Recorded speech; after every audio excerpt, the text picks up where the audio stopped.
इस वीडियो में हम बात करेंगे अमेरिका ईरान की। दरअसल ईरान ने अमेरिकी F-35 तबाह करने का दावा कर दिया है।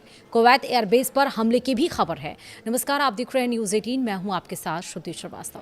अमेरिका और सऊदी अरब की ओर से इराक में ईरान समर्थित गुटों पर किए गए हमलों को लेकर नया विवाद खड़ा हो गया है। अमेरिकी राष्ट्रपति डोनाल्ड ट्रंप ने दावा किया था कि यह सैन्य कार्रवाई इराक सरकार के साथ समन्वय में की गई थी, लेकिन इराक ने इस दावे को सिरे से खारिज कर दिया। इराकी सरकार के प्रवक्ता हैदर अल अवादी ने सरकारी टीवी पर कहा है कि सरकार को इन हमलों की पहले से कोई जानकारी नहीं थी और न ही उसने इराक में किसी स्थान या समूह पर हमले की मंजूरी दी थी। वहीं फॉक्स न्यूज़ को दिए इंटरव्यू में डोनाल्ड ट्रंप ने दावा किया था कि अमेरिका और सऊदी अरब की यह कार्रवाई इराक सरकार से बातचीत के बाद हुई। हालांकि बगदाद ने अगले ही दिन इस दावे को नकारते हुए साफ कर दिया कि सरकार का इस ऑपरेशन से कोई लेना देना नहीं था। दरअसल कुछ दिन पहले ही इराकी प्रधानमंत्री अली अल जैदी अमेरिका गए थे, तब उन्होंने ट्रंप से मुलाकात की थी। ऐसे में ट्रंप का बयान इन अटकलों को हवा देता है कि शायद इराक ने अमेरिका और सऊदी की मदद की हो, लेकिन ईरान की दुश्मनी से बचने के लिए वह अब अपनी गर्दन बचा रहा है। इराकी प्रवक्ता ने बताया कि इन हमलों के बाद प्रधानमंत्री अली अल जैदी ने अपना प्रस्तावित सऊदी अरब दौरा भी स्थगित कर दिया।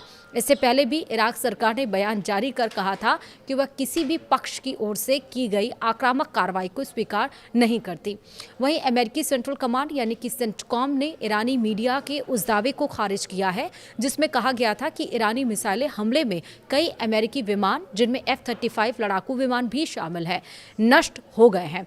अमेरिकी सेना ने कहा है कि हालिया ईरानी हमलों में किसी भी अमेरिकी विमानों को नुकसान नहीं पहुंचा। दूसरी ओर ईरान का दावा है कि उसने जॉर्डन के AI अजरक एयरबेस को निशाना बनाया और 3 F-35 विमानों को नष्ट किया है।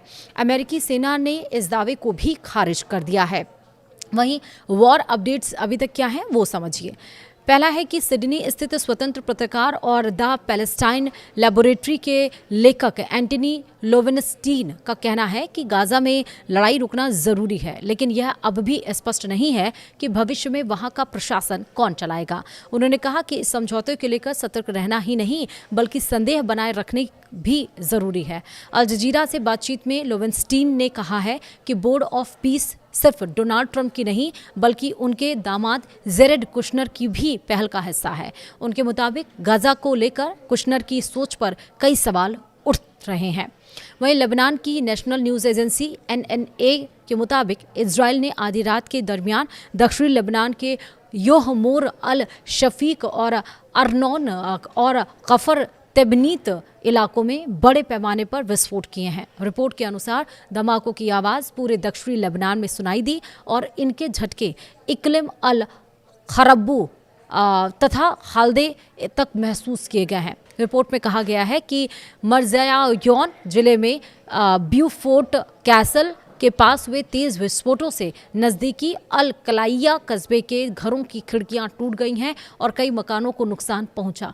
स्थानीय लोगों ने तेज धमाकों के साथ पूरे इलाके में बारूद की गंध महसूस होने की बात कही है। वहीं रिपोर्ट के मुताबिक कब्जे वाले वेस्ट बैंक में नाब्लूस के दक्षिण स्थित ताल कस्बे में दर्जनों इजरायली बस्तीवासी इजरायली सुरक्षा बलों की मौजूदगी में दाखिल हुए। मौके से सामने आए वीडियो में समूह के साथ हथियारबंद बस्तीवासी भी नजर आने का दावा किया गया। रिपोर्ट में कहा गया है कि इजरायली सुरक्षा बलों की सुरक्षा के बीच बस्तीवासी कस्बे में पहुंचे। फिलहाल इस घटना के दरमियान किसी नए टकराव या नुकसान की आधिकारिक जानकारी सामने नहीं आई है। वहीं ईरानी सेना ने दावा किया है कि उसने कुवैत के अहमद अल जाबेर एयरबेस स्थित अमेरिकी सैन्य ठिकानों पर ड्रोन हमला किया है। तस्नीम न्यूज़ एजेंसी के मुताबिक ईरानी सेना ने कहा कि यह कार्रवाई हालिया अमेरिकी हमलों के जवाब में की गई। बयान में यह दावा किया गया है कि ड्रोन हमले में एयरबेस के हैंगर, सैटेलाइट संचार प्रणाली और उपकरणों को गोदामों को निशाना बनाया गया। ईरानी सेना के अनुसार यह हमला केशम द्वीप पर एक रिहायशी मकान पर हुए अमेरिकी हमले के जवाब में किया गया। वहीं रॉयटर्स द्वारा उद्धृत क्लेपर शिपिंग डाटा के मुताबिक गुरुवार को बाब अल मंदेब जल डमरू मध्य से कुल 25 वाणिज्यिक मालवाहक जहाज गुजरे। इनमें 18 जहाज इस समुद्री मार्ग में दाखिल हुए जबकि 7 जहाज बाहर निकले। रिपोर्ट के अनुसार इन जहाजों में कई तेल टैंकर भी शामिल थे। इनमें 2 वेरी लार्ज क्रूड कैरियर, एक सुएज मैक्स टैंकर और 5 अफ्रा मैक्स जहाज शामिल हैं। दूसरी ओर हॉर्मुज़ जलडमरू मध्य में जहाजों की आवाजाही अब भी काफी कम बनी हुई है। डाटा के मुताबिक गुरुवार को केवल 2 जहाज हॉर्मुज़ जलडमरू मध्य से होकर गुजरे और दोनों खाली टैंकर थे जिनमें कोई माल नहीं था। इन दावों की स्वतंत्र पुष्टि नहीं हुई है। वहीं यूनिवर्सिटी ऑफ सैन फ्रांसिस्को में मिडिल ईस्टर्न स्टडीज के चेयर स्टीफन जून्स का कहना है कि हमास के पास अब गजा बोर्ड ऑफ पीस के प्रस्तावित समझौते को स्वीकार करने के अलावा बहुत कम विकल्प बचे हैं। उनके मुताबिक यह समझौता हमास के लिए सम्मान बचाने का एक अवसर साबित हो सकता है। जून्स ने कहा है कि हमास की नीतियां फलस्तीनी लोगों, खासकर गजा के निवासियों के लिए नुकसानदायक रही है। उनका ये भी दावा है कि गजा पट्टी में हमास को अब अधिकांश लोगों का समर्थन हासिल नहीं है।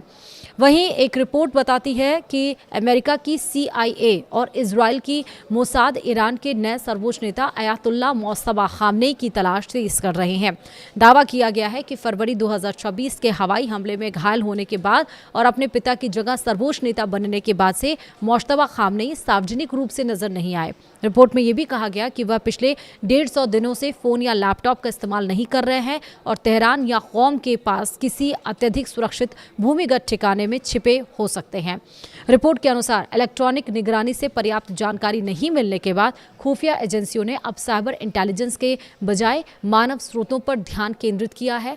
पूर्व मोसाद अधिकारियों के हवाले से यह दावा किया गया है कि मोस्तफा खामनेई कई स्तर वाले अनजान संदेश वाहकों के जरिए हस्तलिखित संदेश भेजते हैं, जिससे उनके करीबी नेटवर्क में घुसपैठ की उनकी मौजूदगी की पुष्टि का सबसे व्यवहारिक तरीका माना जा रहा है। वहीं अगर बात करें गजा में युद्ध के बाद से के संक्रमण की निगरानी के लिए बनाए गए बोर्ड ऑफ पीस ने दावा किया है कि हमास ने युद्ध विराम के अगले चरणों को लागू करने के लिए तैयार विस्तृत रोड मैप पर आधिकारिक सहमति दे दी है। बोर्ड ने सोशल साइट एक्स पर जारी बयान में कहा है कि पहली बार हमास ने अपनी सभी हथियार छोड़ने की एक स्पष्ट कार्य योजना को स्वीकार किया है, जिसके बाद इजरायली सेना की गजा से वापसी होगी। बयान में कहा गया है कि यह समझौता कई महीनों तक चली गहन और सद्भावनापूर्ण बातचीत का नतीजा है। बोर्ड के अनुसार इसका उद्देश्य राष्ट्रपति डोनाल्ड ट्रंप की उस व्यापक शांति योजना को आगे बढ़ाना है जिसमें गाजा में नई शासन व्यवस्था, सुरक्षा, मानवीय राहत, पुनर्निर्माण और आर्थिक सुधार का खाका पेश किया गया। बयान में संयुक्त राष्ट्र सुरक्षा परिषद के प्रस्ताव 2803 का भी उल्लेख किया गया है।